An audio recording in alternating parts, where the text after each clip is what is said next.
আসসালামু আলাইকুম রহমতুল্লাহ। প্রিয় দেশবাসী, আজ 24শে জানুয়ারি 2026 সাল। শহীদ প্রেসিডেন্ট জিয়াউর রহমান ও আপসহীন নেত্রী তিনবারের প্রধানমন্ত্রী বেগম খালেদা জিয়ার কনিষ্ঠ পুত্র মরহুম আরাফাত রহমানের আজকে মৃত্যুবার্ষিকী।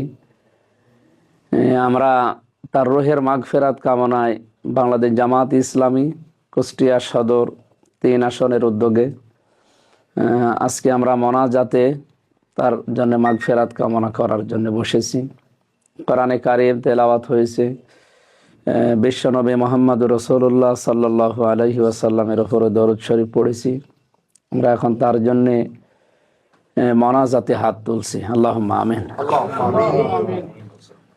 রব্বানা আতিনা ফিদ দুনিয়া হাসানা ওয়া ফিল আখিরাতি হাসানা ওয়া কিনা আযাবান নার ওয়া আদখিলনাল জান্নাতা মা'আল আবরার। রব্বুল আলামিন আমাদের বাংলাদেশের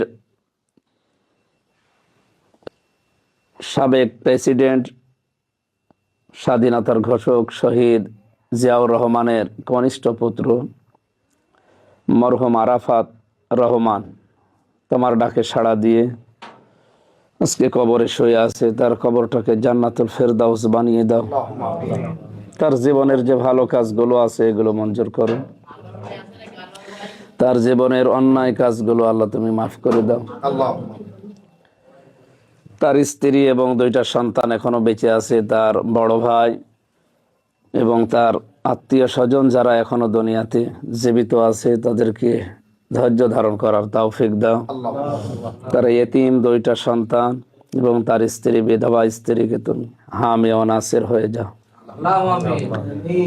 রব্বির হামহুমা কামা রব্বায়ানি সগীরা, রব্বির হামহুমা কামা রব্বায়ানি সগীরা। আল্লাহ তাআলা তার শ্রদ্ধাভাজন আম্মা কিছুদিন আগে আমাদের ছেড়ে চলে গেছে।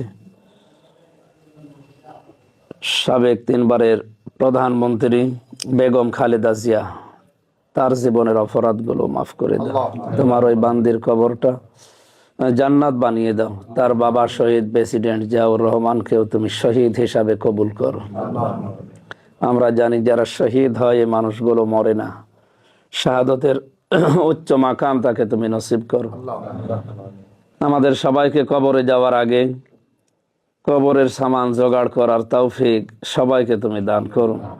এই দেশটার উপরে তোমার রহমত নাজিল করো। সবাই মিলেমিশে দেশটাকে গড়তে পারি সেই সুযোগ করে দাও। বারাকাল্লাহু লানা ওয়া লাকুম ফিল কোরআনিল আযীম। আল্লাহুম্মা সাল্লি আলা মুহাম্মাদ ওয়া আলিহি ওয়া সাহবিহি ওয়া বারিক ওয়া সাল্লিম। আলহামদুলিল্লাহি রাব্বিল আলামিন।